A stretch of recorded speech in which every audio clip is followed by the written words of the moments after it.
You're listening to 101.1 FM WBRULP, WFOOLP, WVVXLP Providence. I'm your co-host, Dhruv And I'm your co-host, Alejandro Jackson. And this is the Outta Pocket Podcast, where we pull conversation topics out of our pocket. And occasionally, go out of pocket.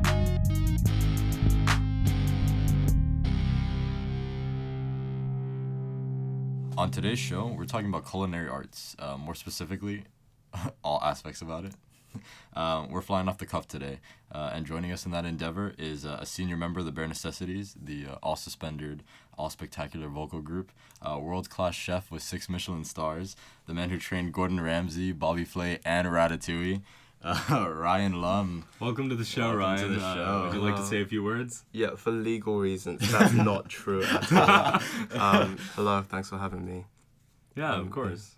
We'd love to have you here. Yeah, I know. So, as we mentioned, Ryan is a top-notch musician and a top-notch chef.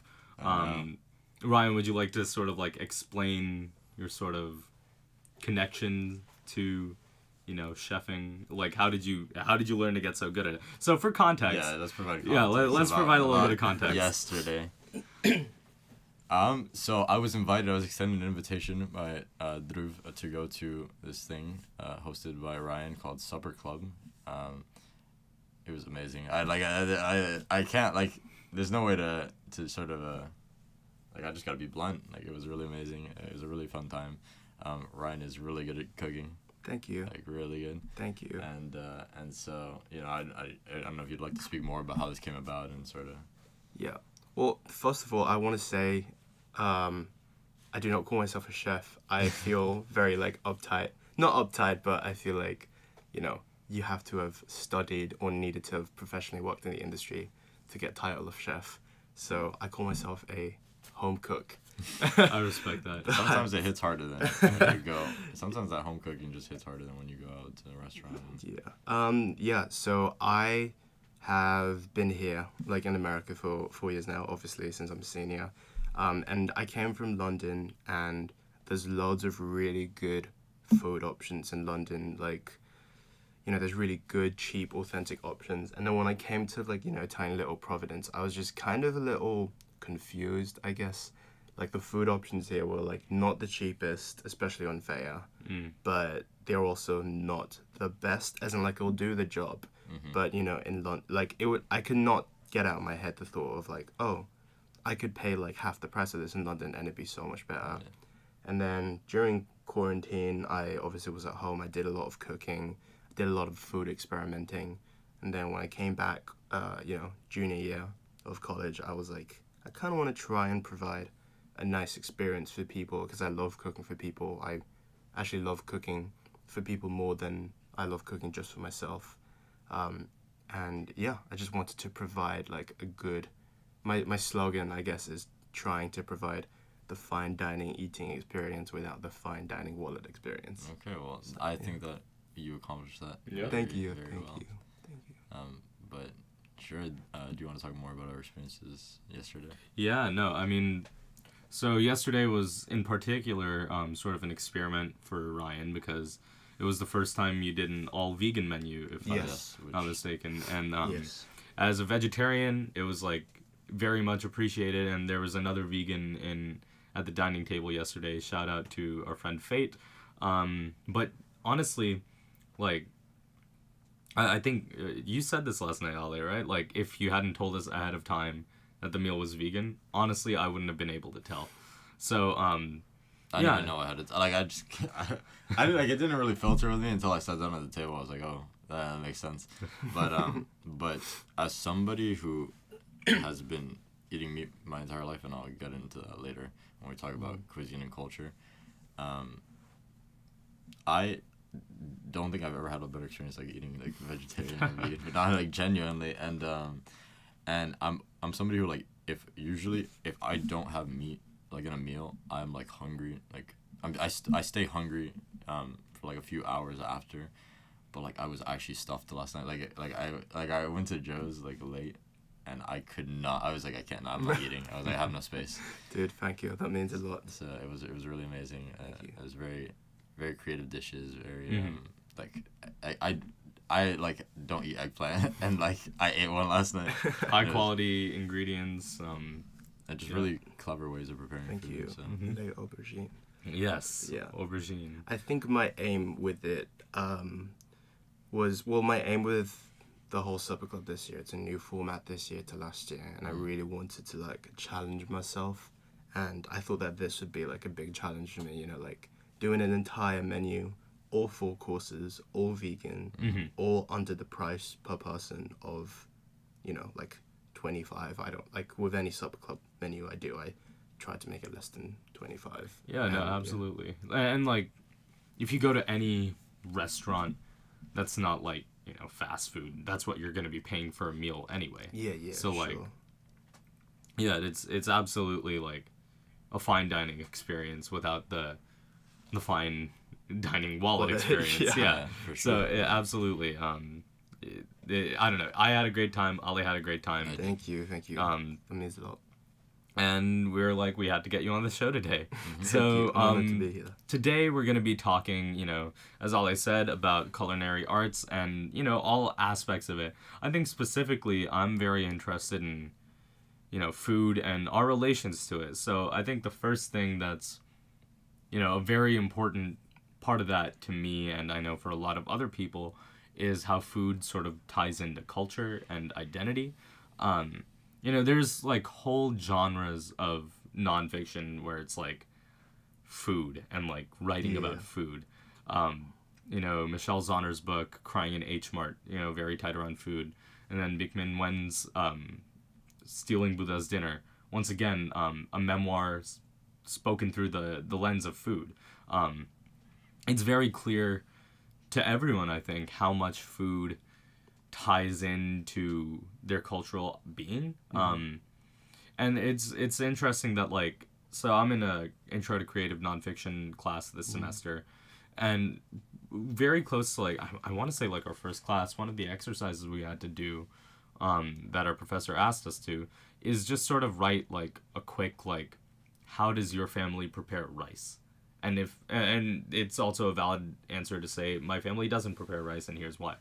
And just going around the table and hearing everyone's responses, it's like, it's very clear that, like, something as basic and, like, plain as rice still carries a lot of cultural weight, and, like, even, like, familial and identity weight. So, yeah, I want to, like, hear your guys' thoughts. Like, we're all, like, you know, obviously we're all POCs living in the United States. So that's been, I mean, I know for sure that has affected my relationship to, you know, how I tie my identity to food, especially now that I'm in college and I'm sort of removed from having a regular source of, like, good Indian food. Shout out, like, that's a call out. But yeah. Yeah, I want to get your guys' thoughts. So where to start? So, I guess back home, I'm from Miami. Miami is just like South America Part 2. So like, and it's especially Cuban, and I'm and being of Cuban descent, it wasn't hard for me to like find good food. I mean, one, like, my family cooks Cuban cuisine, but also just like, there's so many Cubans that, you know, that came from Cuba and open restaurants, so like you can go and get food for like relatively cheap, like depending on like quantity to price proportions, you can get good deals. And so coming here to Providence, where there's about like 21 of us, and they're all on Brown's campus, and we don't have like kitchens and stuff, like we don't have restaurants to like run. It's been a struggle. I like, you know, I'll go months without eating Cuban food. It's been like like I remember last semester it was 3 months from like Thanksgiving when I went back for Thanksgiving. Damn. It had been 3 months since the last time I had Cuban food. So, but for me, it is a big part of our culture, because like, so a lot of, well, Cuba was a colony of Spain, and so there was a lot of slave labor, and a lot of people spent their days farming sugarcane, and because of that, they generated like a very meat-heavy diet, and that's kind of stuck around, even though we don't do that anymore. Or like, well, at least, I'm not farming sugarcane. I've never done that, so I hope not. Anyways, but so we have this very meat heavy diet, but it's kind of stuck around it. But it's still very special to us because it's first of all, it's really good. So like, I mean, I've talked about this. I've my club, the Cuban Brinones Association. I did a little presentation for our first meeting of the year, and some of the things I talked about were cuisine, and vaca frita. That's really good. It's basically like, I think it's a skirt or flank steak, and they like kind of rip it up and fry it. That's really good. Fritas. We have a lot of things called frita. A lot of things are fried basically, which but those are like, it's like, I think it's like ground beef and ground pork, and they mix it together and they like make it into like a patty. It's like a Cuban burger. Yeah. But yeah, it's like a lot of these things that that even though, and it's kind of nuanced because Spain colonized so many parts of Latin America and the Caribbean, like there's a lot of countries like Puerto Rico and the Dominican Republic where we have like a lot of similar dishes and they just go by different names, but within the like slight differences, it like kind of really you really adopt it as like your own, and so yeah, I think for me, cuisine and the culinary arts play a big part into culture. I don't cook as I would like to cook. I mean, we can speak more about this, but like being in our second year at Brown and living like in a dorm, like not a suite, it's hard to like be able to cook on your own, because like having space in my room for like cooking supplies and having to carry it like back and forth between my room and the kitchen is just very tedious, and so I kind of opt out. But I do make drinks. I know that's I make like a lot of coffee drinks. I think that's something I'm known for on this campus. And for me, like I went to this coffee tasting event last semester, and one of the things they talked about was like coffee as an identity, as like part of your cultural identity. And I like never really thought about it like that until I got to this thing. But like coffee for me is like probably the biggest part of my cultural identity. It's something that I pride myself on a lot. It's something that I try to perfect, like in terms of my crafts. It's something that I try to perfect, because like it's important to me. And Cuban espresso is like it's a very, I think, unique form of espresso. It's very sweet, and people never expect that. And I've been told by quite a few people that's the best coffee they've ever had. So. And at the end of the day, sort of like you're saying with Supper Club and how you like make cooking for people, like making coffee for people is just very like, it's a very satisfying, like happy exchange of cultures, and so yeah. But anyways, that's my experience. I don't know about the two of you. I don't know, because I feel like as a person of color in America, like being from Miami is kind of weird because I'm like in this kind of limbo where like, yes, I'm in America, but also like not really, because like Miami is so Cuban that like it really is kind of like a bubble on its own, and so I've never had the struggles of like sort of finding my people because they're everywhere, and like the cuisine's everywhere and it's super easy to get Cuban food and stuff like that. So I don't know, I want to hear more about your experiences. Yeah, I mean, it's one thing that comes to mind is like, Dhruv, earlier you mentioned rice, and like rice was like everything to me as like a child. And rice still is everything. Yeah, I mean, yeah, honestly, it still is. And it's like, I don't know, like I hear stories of like when my parents were children and when their parents were children, and it's like, you mentioned like, coffee being a cultural identity, and like, it is true, like rice is a huge like culinary, like cultural identity. I think it's like, whether you're in like, roughly speaking, the rags or the riches of anywhere in like Asia or something, right. Like in every single like household, like there'll be rice, and like whether it's like a huge ass like rice bag that's in the corner of your kitchen with a coffee mug in it with a broken handle or something, or if you have it like stored in your really nice like glass kitchen and you cook it in your $2,000 rice cooker or something. It's like rice is like everything, and I think Obviously, like, I grew up in Malaysia and then I moved to London. I didn't realize, like, how popular rice was across the world as well, because, you know, obviously, like, growing up in a Cantonese household, I ate a lot of rice with a lot of other dishes, occasionally fried rice. But then there's a lot of, like, you know, in London there were a lot of crispy rice things, and I discovered about, like, you know, risotto and, like, paella and, like, arroz and stuff like that.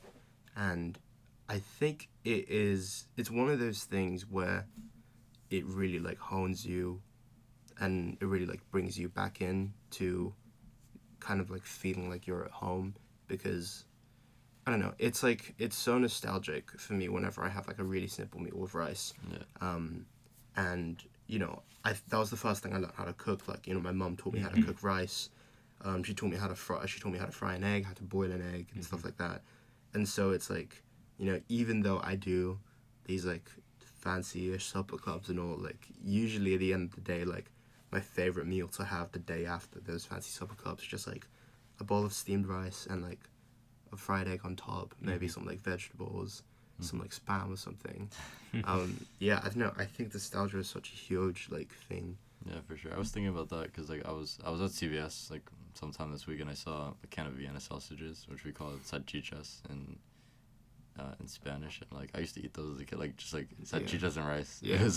And, like, I haven't had those in years, because I used to have them when at my grandmother's house, and then she moved in with us eventually, and my mom, like, does all the cooking now, so, like, my mom does not just open a can of salchichas. my mom likes to really experiment. This is a bit of a also funny thing, because so I don't know if I ever talked about this on the podcast, but well, too late. Whatever. I sent an email about it, like, mentioning it yesterday. Mom was a Brown alum, so, like, I think during her time here, she became a very cosmopolitan person, I'd say. And so, like, I grew up eating cuisine. Well, I mean, within what she could cook, like, within the realms of what she could cook, I grew up eating cuisine from, like, a variety of different cultures. She would make Italian. She's made fried rice before. She will make steaks and tacos, and yeah. So I didn't just grow up eating like a lot of my friends in Miami, like, Cuban food, like, every day, because, like, you know, that's, like, sort of what, like, they know, right? Yeah. So I say all that to say I haven't had salchichas in a long time, but what you're saying about, like, nostalgia and food is, like, when I was just walking down the aisles of CVS, and, like, I saw that can, I was like, dang, like, I got it. yeah. And also I went to, like, this Latinx student union event I was at last Friday, like, and like, it was the first time I had, like, rice and, like, just beans, and, like, since I came to Brown from home. Yeah. And I was like you said, again, like, I was like, dang. Yeah. When I came to Brown in my freshman year, and I didn't have, like, any good rice in, like, dining halls, because I stuck to dining hall food for, like, ages. Yeah. And we'll talk about this later, but, like, I don't know, growing up where, you know, being told that you cannot mess up rice. It's so hard to mess up rice. You just wash your rice, drain your rice, get the right measurements, stick it in the rice cooker, press one button, wait for the red light to turn green, and then you have perfect rice. Like, just knowing how simple it is, and then, you know, come in here and tasting the brown rice pilaf at the God, Ratty. it is, I haven't had it. Quote unquote pilaf. I haven't had it, and I refuse to. Oh, it's like, you wonder how rice can become that. And I think it was kind of out of desperation that, because I kind of stopped cooking the summer before my freshman year at Brown, and I didn't expect to, like, cook at all. Yeah. My freshman year at Brown specifically, because I was living in, oh my God, what's it called? Keene. Yeah. I was living in Keene, right? And it's like, you do have a communal kitchen, but you're in a dorm. Yeah. Right. And then it just, out of desperation, I was like, come on, like, how do you mess up rice? Like, I'd go to the Ratty and I'd get, like, meat and veg and stuff, and then I bought myself a rice cooker, and I just made rice, and I ate that with that in my room. Nice. And, like, yeah, it was just so fun. And I remember, like, you mentioned earlier how, like, you love to cook, but it's, like, kind of difficult in a dorm. I think that, like, while that's true, there is so much you learn or so much you're forced to learn from I think that's true, having to cook in that difficult situation. sure. Right. Because like I lived in Hedgeman last year, Mm-hmm. and yes, I lived in the suite, but the kitchen, the dining area, the kitchen and the lounge is still communal. Yeah. It's like for everyone. It's in the basement, and I did like my supper clubs there and all. I was kind of known in Hedgeman as like the guy who was like making food. Like in the Hedgeman group, people were like, "Hey, your food smells really good" and stuff like that. And then Fate, you mentioned him earlier, he lived in Hedgeman as well, a different tower to me. Mm-hmm. And then he always joked that whenever he came in and he smelled something, he'd like, because when you walk in, you can't see the basement immediately. And then when he walks in and he smells something, he'll be like, "Ryan?" I'd be like, "Hey." And he was like, I knew I smelled something. That's funny. But yeah, and then I remember my freshman year, I really wanted to like make a meal with like my friends, because I feel like my friendships at Brown, in my freshman year for sure, they were very much of like, you meet a lot of people, you're like good friends with them, but you never like, there was rarely like a huge group sit down setting. Like, you know, you in your freshman year, it's very rare that you'll like go out to a restaurant and sit down, and then people were saying they wanted to do that, but everyone was busy. It was like finals, cycle and all. So in the Keeney kitchen, I made a beef Wellington for like the end of semester. I told you trained Gordon Ramsey. I can. Oh my god. No, I'm just kidding. But yeah, like I made a beef Wellington for like, excuse me, for like all my friends in the lounge, and it was like so nice. And I think doing that was like, okay, I want to keep doing this. Yeah. Like I love cooking for people. This is a very tangential question, but did the two of you go on like a rice arc? Because like I remember, so like growing when I was a kid, so like have you ever had rice and then you get like these like kind of balls of rice where like it all like clumps together? And it's like the big and you would like eat it. For me, as a kid, that was like super satisfying. I used to like love softer rice, but now like as I've grown older, I like my rice like more al dente, like and like I don't know, I've just gone on like this character development arc where I just prefer like sort of more I don't know. I am hard rice, if that makes sense. I think like so there's this Tamil like dish called barpasadam, which is just like kind of just like lentils and rice. Bro, It's like, I mean, every cult, like yes, every lentejas and everyone has some variation on barpasadam, but barpasadam and like daisadam, which is like yogurt and rice. Okay, we don't have that. We don't have that. That's fair. I respect that. It's like very. It's like literally the most like staple possible meal you can imagine, because it's two like very easy things that you just have to cook up. And when you're a kid, like, you know, like I remember my parents and my grandma, like they cook the rice very soft and they like put it into little balls and they'll like feed you like that way. So like I associate soft rice very much with childhood. Yeah. I don't think I have like a preference either way, but like I associate that's kind of style of rice with childhood. And like the older I got, it's just like, you know, more rice. And like then like, you know, also like all sorts of like those random wonder grains that sort of became really popular the last 10 years, like quinoa, couscous, like those sort of grains. I mean, and that's sort of like another thing. There's some I find it very interesting that how like my like cultural cuisine has been impacted by living in America, and like how like our family has sort of like, because we don't make Indian food every night, and it's like I mean, what I'd eat for lunch every day, pretty much from elementary school through high school, was like a sandwich. You know, it was like I wasn't like the lunch sandwich. Yeah, the lunch sandwich. Yeah, I'm not a big fan of sandwiches, to be honest. Dang, do you have like so many whack ass food hot takes? That's not true. Like it's very. It's true. really not true. First of all, I will eat a sandwich. It's not like I'm against them. It's just not my favorite. Like it's kind of just like. I think the lunchtime sandwich is like the lunchtime. I think it's just have PTSD. I think that's its own. I think that's its own like category. Yeah. Because I was kind of the same when, you know, you get like your sad ham sandwich with like an apple on the side or something like that, and it's like, sure, like that's a sandwich, but you know, there's stuff like banh mi's out there, and I think the banh mi is like the best sandwich. I think you're right. Ever. I think it's amazing. We have these very basic concepts of sandwiches. Because like, look, like a frita is kind of, it's basic. It's more like a burger, but like. All I'm saying is I could still like absolutely pop off on a PB&J. You give me a peanut butter and jelly right that is now, true, that is I true. would like devour it. Like, That is true. dude, I haven't had a peanut butter and jelly sandwich in so long. Also, Now that I think you of it. think I have hot food taste, bro? Get Ava on the podcast, Uh, please, man. We have Uh, a friend out there who bites into slices orange into peels. oranges with like the peel on. Oh, and, like, interesting. yeah. Damn. Yeah, my ex-girlfriend, she used to eat lemons and limes like oranges, Oh and I my was like, God. wow. Right. I had a, No, just- I had a friend in high school who said that she ate tomatoes like apples. Oh, interesting. I'm like, wow. I- you were so oh, accepting oh because my I God. would. You're like, oh, interesting. I'm like, I would totally roast that for living. Oh my. Well, I mean, I think, and I don't know. What I'm about to say, I will admit, it comes from a point of privilege. But growing up, I like hated tomatoes, man. Like loved ketchup, hated tomatoes. Like raw tomatoes, I just couldn't get. I hate like raw oranges, tomatoes in sandwiches. No. And then I went to this Japanese restaurant, like when I think I was like 15 or something. And then they served like this dish with like a wedge of a raw tomato on the side, and I'm like, this is ridiculous. What is this? And I tried it, and it was the best.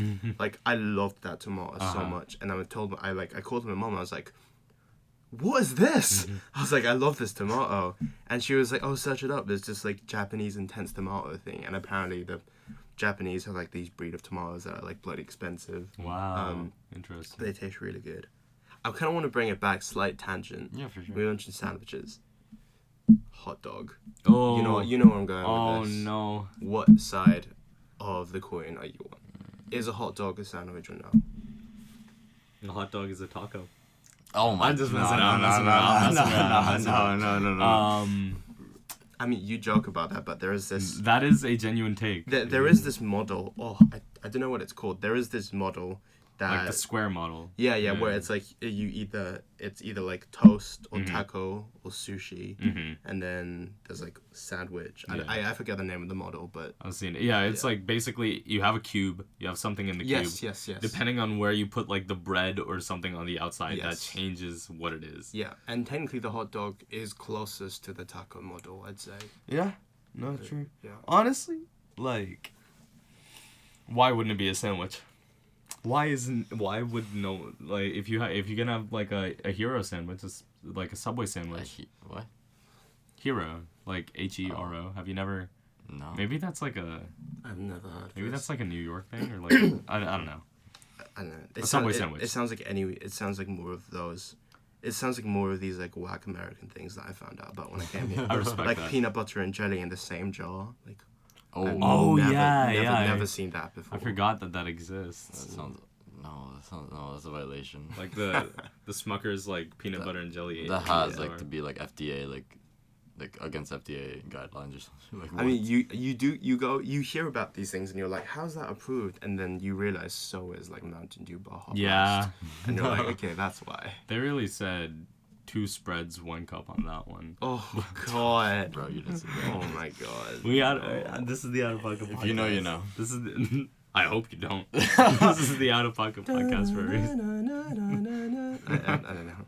But I feel like I just outed myself with singing. I was gonna say that. So I wanted to ask you, Dhruv, about because you said about how your experiences with Indian cuisine have been impacted by being in America. Is that from the standpoint of like access to like ingredients and stuff? Or, No, definitely not. Okay. So I'm very fortunate that my like neighborhood that I moved into, like my community, I mean I've been living there as long as I remember. I think we moved to my house where I've been living for the last like I don't know 16 geez. some odd years when I was like 4 or 5.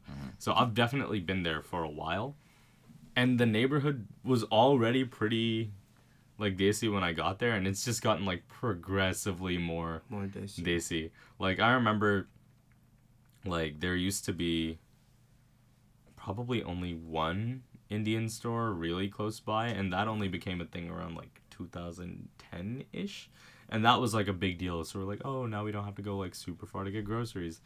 But then it was just like, now there are, I want to say like 4 Indian grocery stores all within like a couple of miles of my house. There's like a Patel Brothers, which is like a big national chain. There's like a Cherrian's, then like a mile away from Cherrian's is Suvida. There's Spice Hut. Like there's literally like so many Indian restaurants too. So it's definitely not for lack of ingredients. I think I think it's more like kind of how like similar to how language evolves. I think like you pick up new things, you incorporate it, and it might not be like it could be like individualized to a person, or it could be like a wider thing.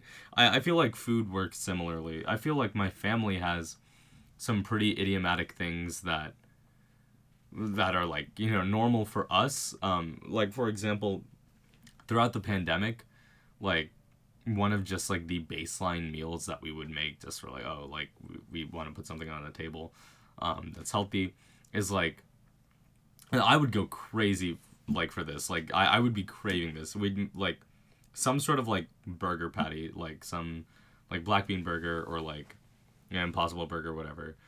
Quinoa or like other grain, but usually quinoa. Then like steam veggies like, you know, cauliflower, spinach, broccoli, pesto. And I'm kind of a menace when it comes to like what I am willing to eat. I've never been a picky eater because like, Oh shit. yeah, no, I think it's like being vegetarian that already lowers like what your options are. And I also think there's definitely a sort of like, oh, I'm like the older sibling, and there's like a little bit of pride and like, oh, like I'm not the sibling who like whines about it and like only wants to eat mac and cheese. Like no shade to Maidani who might or may or may not be listening to this. I love you. But my sister was a very picky eater when we were children, and I swung the other way because if she's a picky eater, then I'll just like eat everything. So like that was already something for me, and I'm like tying back to what I was talking about. That means like I'm a menace when it comes to like just putting things in a bowl, just like mixing them all together and eating it. I was like throwing in hummus, hot sauce, like zesty sauce, just like putting it all in a bowl and just like eating it. And Greek yogurt, like I'll eat anything. I'll do it, bro. I feel like if you owned a poke bowl shop, you wouldn't. Oh my god, it'd be like the best thing or the worst thing ever. Yeah, it'd be the worst thing ever. Either way, you get shut down in 2 weeks. Yeah, you're right. So Icarus flew too close to the sun and ate fish oil. Oh no! Pause. I feel like that's already been brought up on the show. There's no need to bring it up. I don't think we have it. That's a. We've alluded to it. That's a post-podcast story. But anyway, that's in the secret vault of the OPP. But what I was saying is, I feel like that was a very unique thing to my family. Another thing that was like unique is like, I feel like I picked up a lot of my menace food habits from my dad, who's notorious for just taking whatever's in the fridge, putting it all in a bowl, mixing it all together, and just eating it. I think that's where I picked up a lot of like just my menace food habits. I've kind of noticed that because we go to Joe's and you like, there's a amalgamation of things on that like, and I'm like, what is he? Really? Okay. I mean, what's the wackiest thing? Not even. It's not that bad. But like, you mix like a bunch of sauces. Like you just take a bunch of sauces and like mix them, and then like. Oh yeah. And then like what, mayo, ketchup, and mustard? Okay, I feel like with sauce it's a little bit more acceptable though, because the Big Mac sauce was created from a mix of like pickle juice, mayo, ketchup, mustard. But yeah, no, definitely. My dad is like, and he is also like, he also certain things that I've noticed, and I'm like, I would never like. I'm like, yeah. Dang, gotta mix it all together, bro. I feel it must be worse if you're at like the Ratatouille or something, right? Oh yeah, bro, you like hit a lick on everything, and I'm like, just a little bit of everything. Like, I think it's more than that. Yeah, you get a little bit of everything. So it's kind of funny when I go to the Ratty, because like I think this is just a product of like how I grew up. But like my mom would always try to make meals that were like cohesive and like were like kind of things that like I guess would fit together, right, or something. And so every time like I go to like a dining hall or something, I feel like that's like something that subconsciously is like just sitting in my head, where like I will like look at what I have and then like try to make a cohesive meal out of like what they offer. and then like I'll sit down. I'm like, okay, like cool, like I put this together, like, and then you'll pull up with like something from every station. I'm like, what are you doing, bro? I'm like, how are you okay after this? It's just nutritional. You gotta have the balanced food plate, my guy. Balance, my man. Balance does not mean throw the whole kitchen sink on the plate, man. We digress. But yeah, what my dad used to do, we used to have chapatis, which is like, chapatis are just like another form of bread. It's kind of like naan or paratha, but just like thinner. Paratha, bro. Yeah, no, I would go crazy on some desi food right now. But what my dad used to do is he created, like, he would call it like a chapati quesadilla or like a chechadilla. That sounds so good. Yeah, it was good. So good. The culture collab. Well, yeah, no, it was the culture collab. You just gave me a new idea. Supper club type B. But what my dad would do, which was slight menace mode, it was basically like he would take whatever leftovers we had, and he's like, okay, we have like rice, we have like some veggies that we cooked up. He'll just put them in a pot together. That becomes like the filling for the quesadilla, and then like that's what I'm saying, man. This is sort of like how I grew up. So it was like, it was very much, a lot of the time we weren't like necessarily thinking about like, oh, like what would make like a cohesive meal. It was just sort of like, especially towards the end when everyone got super busy, we outsourced a lot of our cooking to sort of like, there was this woman in our community who ran like a catering business, and so what you would do is like weekly you'd order like a certain amount of things, like, oh, I want one order of like chapatis, one order of aloo gobi, one order of like etc., just like, bread and like 3 different like vegetable dishes, something like that.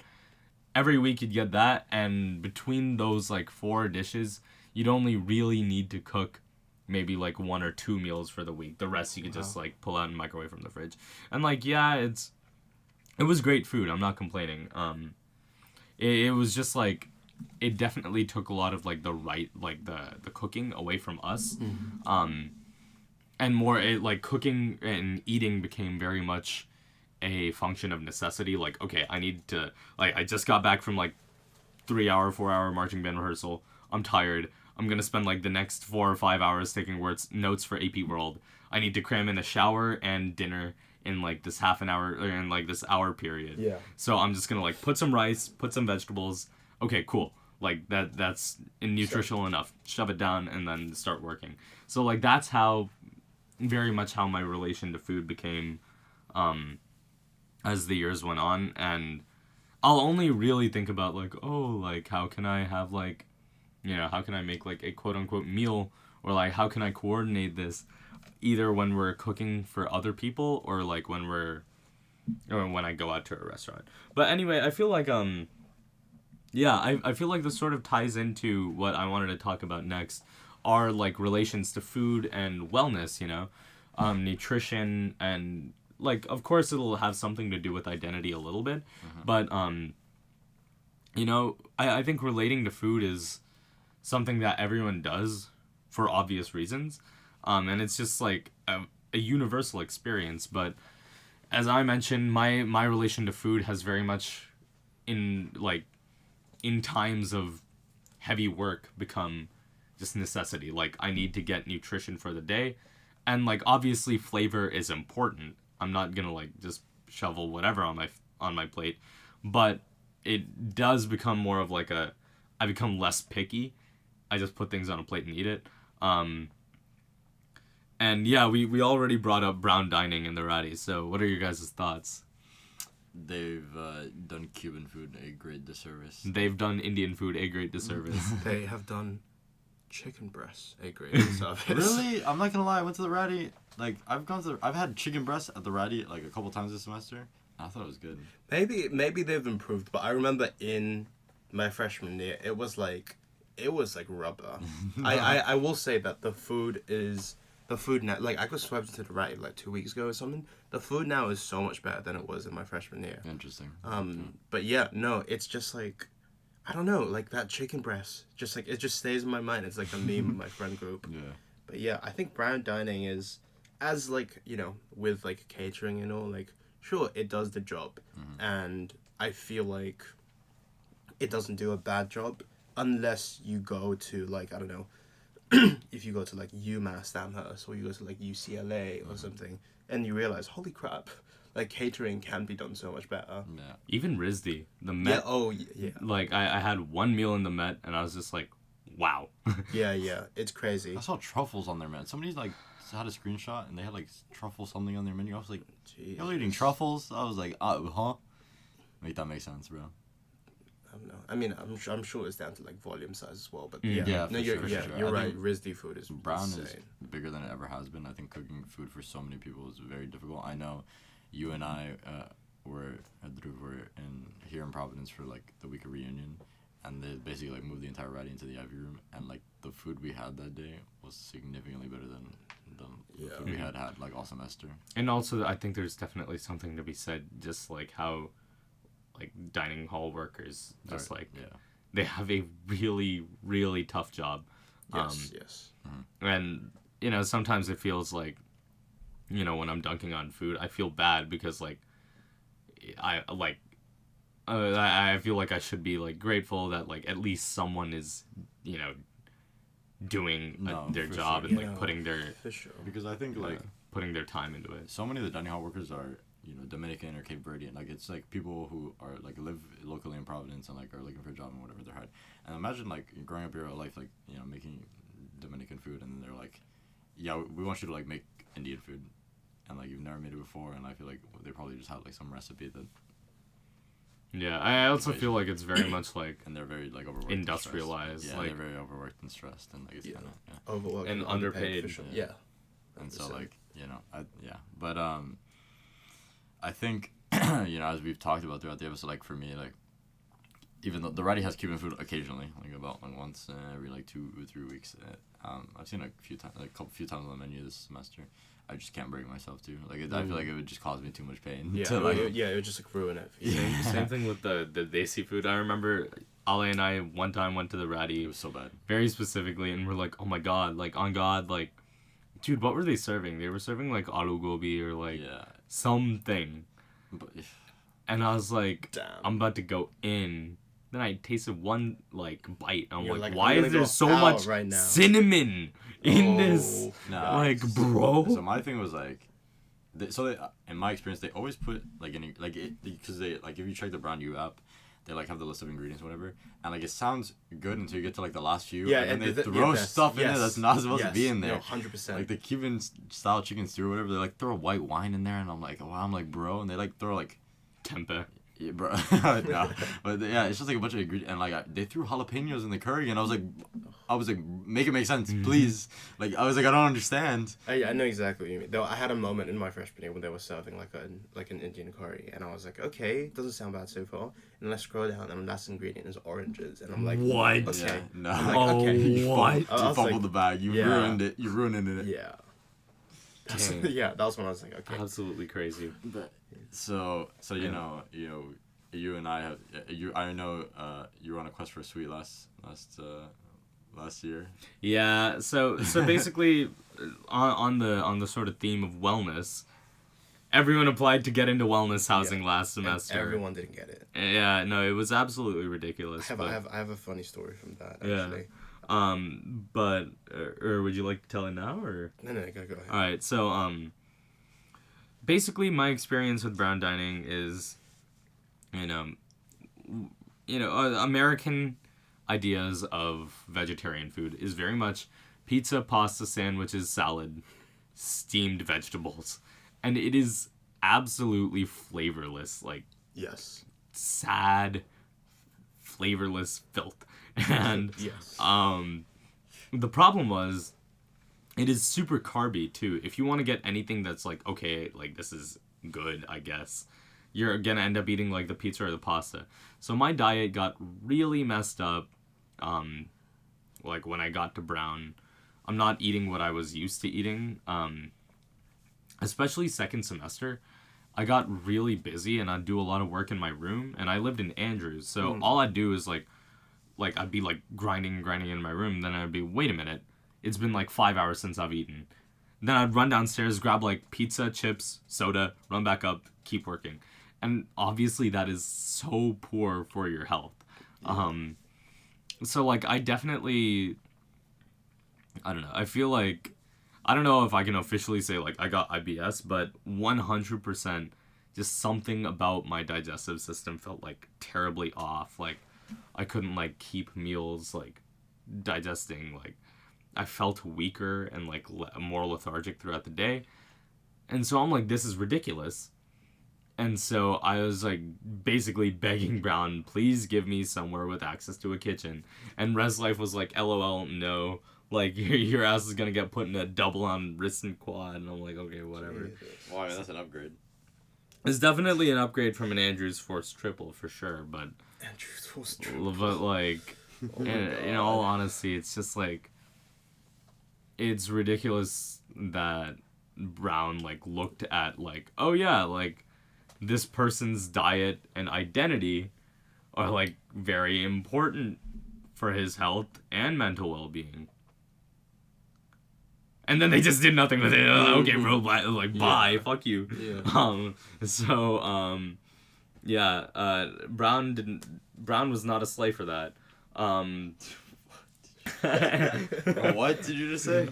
Moving on. So Ryan, you said you had a funny story. Oh, well, it's like nothing to do with food, but basically I just kept on hearing about how people got like rejected from the wellness, and my friend applied to live in the wellness, and she's a senior this year, and she got rejected, and then her roommate's younger brother, who's in your year, forgot to join the housing lottery, and he emailed and was, this is going, and he was like, oh, I forgot to join, like a month and a half later, and they're like, oh, no worries, we're gonna put you in the wellness. Bro. And my friend was off her rocker. She was livid, and honestly, I would be too. I would be too. Yeah. I am. Yeah, because like they're Brown. This has to be like some sort of accomplishment. Like this has to be like worthy of being put down in the history books as a mathematical feat. Nobel Prize type beat. Nobel Prize. In applied mathematics. In applied mathematics. Res Life managed to institute the world's first reverse lottery, where people who get the better lottery numbers get the worse outcomes. Yeah. Like, it was Somehow. crazy. People who, like, went in the second round of the lottery, first round of the lottery was you clutched up when you got hope, then the rest got put in the Riston, and then GG, the rest got put into Perkins. Second round, people were young O, if you got really clutched up, you went into wellness. Other people were sort of distributed throughout. And then the rest was the final. There were still people who went all summer without a housing assignment. Yeah. And then finally, I don't know, wherever Res Life ended up putting them is whatever, but yeah. Wow. Man. What I'm noticing here is a trend, a correlation between where you live and your food. Yeah, no, 100%. I think I definitely would. I lived in grad center my sophomore year. That was COVID year. But I think even if it wasn't COVID year, if I lived in grad center, I don't think I'd ever cook. Because the kitchen facilities there, it's you have one tiny room that is the kitchen, and that's for 5 floors. And it was just, I don't know, it was just not a great space. Mm-hmm. But, I think if there is anything that I preach, I think a thing I would want to preach is to tell people to give cooking a go. No, for sure. Give it a shot. Just because, I don't know, my whole thing of people ask me why I started cooking, and then I tell stories about I was missing this so much, Mm-hmm. That's where it started, and then I kept doing it, and then cooking became less of, my reason for cooking was less of, I want to make food that I miss, and it became more of, I've seen this, I want to try it, mm-hmm. and I'll make it. I have never eaten a beef Wellington at any restaurant, because it will cost a fortune, and my wallet will not be thanking me. So the first ever beef Wellington the only ever beef Wellingtons that I've ever had, mm-hmm. are beef Wellingtons that I've made. Nice. And sometimes I wonder I don't know if this is what it's meant to taste like, but I know that it tastes good.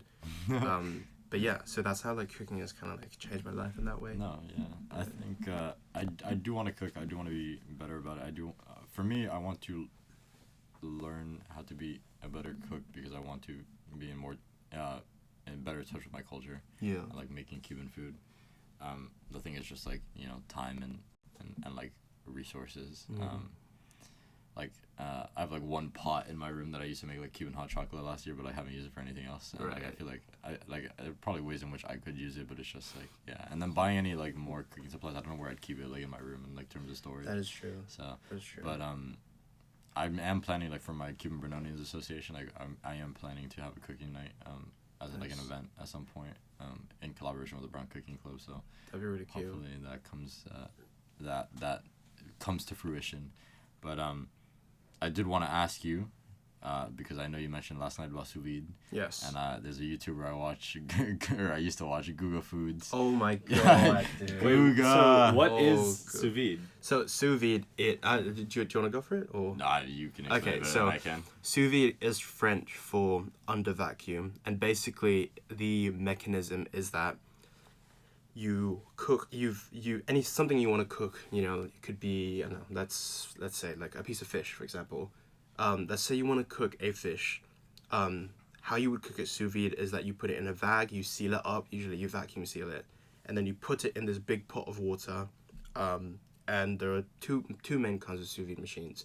Either the actual pot itself, where you can like set the temperature and you pour water in, and then it regulates that temperature. Sorry, it regulates the water at that temperature that you've set.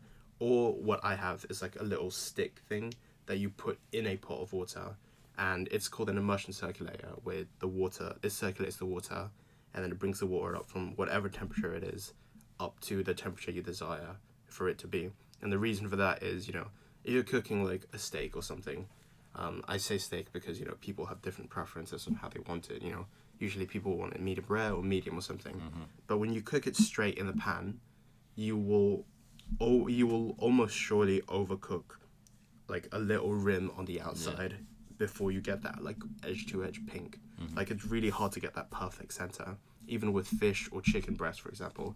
Chicken breast is a really good example because you have a thin end and a thick end. Yeah. And unless you're butterflying it, which is like you slice it in half and you open it out so it's flat. If you're just cooking that in a pan, in order for, the bigger bit to be perfectly cooked in the center, you will almost surely overcook the rims and the thin end. So if you put it in, in a bag and then you cook it sous vide, it gets perfectly cooked. Mm-hmm. Now the downside is that it does take a lot longer. Mm-hmm. Like a chicken breast in a pan would take, I don't know, like 15 minutes. But if you put it in a sous vide bath or water bath, it would take like an hour. But it's because you're cooking it at a much lower temperature for a much longer time. And it gets really tender now. Yeah, it's so tender. The texture is crazy. Like I didn't have a sous vide machine until like last year when my mum bought it for me, like as like a present. Nice. And I like sous vide everything, man. Like anything, like carrots, potatoes, beef, chicken, anything. And then recently I've started like sous videing liquids for like infusions and stuff to make like, just like different alcohol infusions or tinctures or syrups or anything. But yeah, it's really cool. Sous vide's really cool. That's cool. And sous vide steaks are like, if you go to a restaurant and you get a sous vide steak, it's like expensive. It's wow. Like pricey. Yeah, it's crazy. Because sometimes like, you'll sit your steak. The steak will sit in that bath for like 8 hours. Yeah, before you like there's this YouTube channel that I follow called Minute Earth, and they do like a lot of like science, like really short science educational content, and they recently created like a spin-off channel where it's like Minute Earth like food. Mm-hmm. And I think one of the episodes that they did over the summer was like a 4-minute video on like how to like basically avoid that problem of like overcooking the edge and undercooking the center when you're cooking, and they talked about sort of like the physics of it, and it was like really cool. At some point they were like, you freeze it like either before or after cooking it. Yeah. Like I don't know if you heard of that, but like I was like, wow. Yeah. And like some of the other, content that they had on their channel was like, how to take care of a cast iron pan and like the science behind it. I'm like, oh wow, like that's cool. Or like, the different kinds of spicy, which is like, I was like also, wow, like this is, I don't know. I'm like, I feel like I'm very, my view on the world, even like mundane things like cooking and like this like just Mundane. like normal things, like maybe not necessarily mundane, but just like, I'm not like thinking about like, what's the temperature of like the inside of a star. I'm thinking of like, like how can I apply like, science and what I know about science to like understanding the world around me. Yeah. And I feel like content on a channel like that is like really cool for me because I get to see how like, things that I'm learning in school and in class relate to, just like everyday life and cooking. So yeah, low key, you guys should check that out if you feel like it. Yeah, I'd love to. That sounds cool. I feel like that's the way that I like approach a lot of the content I watch, which is naturally like very food based. Like I watch a lot of entertaining food content where like, people who don't know how to cook try and cook and stuff like that. And then I also watch other stuff like, 3 Michelin star chefs like shows how to plate and stuff like that. And then there's like that niche category of like, food science. Have you seen that like meme clip where like this lady is like trying to cook rice and she was like, then you put it in the microwave. I know. Microwave. Yes. It was so funny. Oh no. But Rice in the microwave? Yeah. The microwave. Yeah. I think during COVID especially there was so many meme rice videos. Yes. Like did you see the one about that BBC presenter? Because usually you wash rice. Right. Then you drain Yeah. it, Yeah. and No, then I you saw cook this. it, right?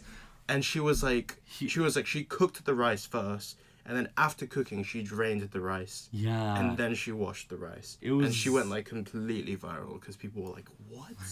No, that was wild. But No way. That's crazy. Yeah, no, it was a violation. It was 100% a food violation. But we're coming up on our time here. But in our last couple of minutes on the show, we wanted to ask you like, what are your cooking tips? What can take a measly college cooker like me, someone who cooks purely for subsistence, To a like 6-star Michelin chef. Oh yes, my god. yes, absolutely. Ratatouille ain't got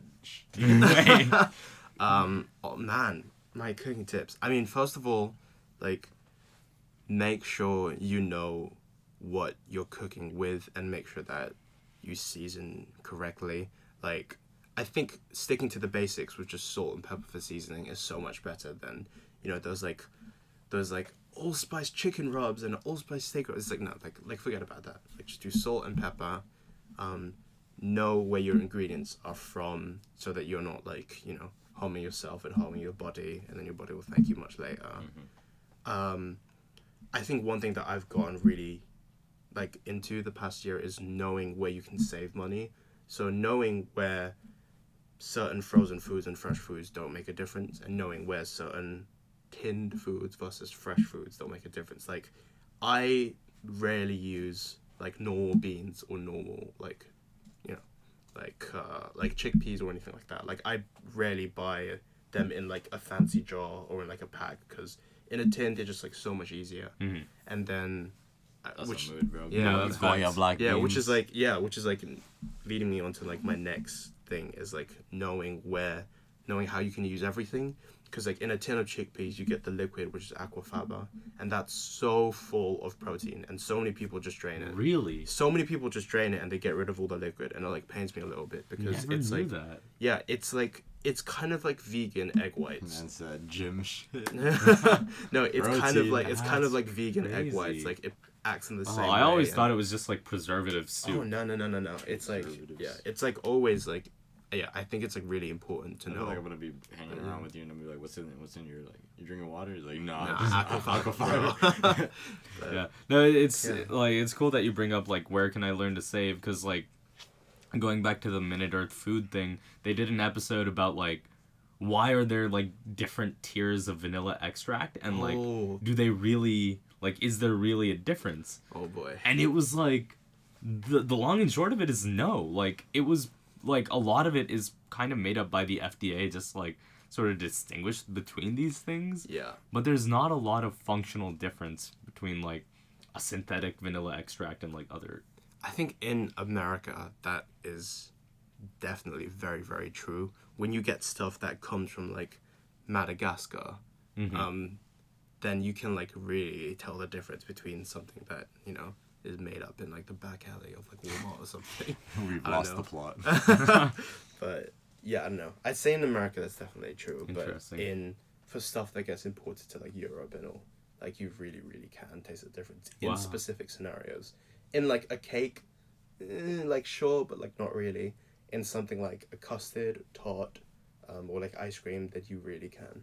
Lays. Oh, yeah, that you really can. Yeah. Like, tell the difference. A But bag of yeah. Lay's. I remember I was in Europe and like a bag of Lay's was so like different than here in America. Yeah. Or like soda in It's other countries vastly different. without like the high fructose corn syrup, soda goes crazy.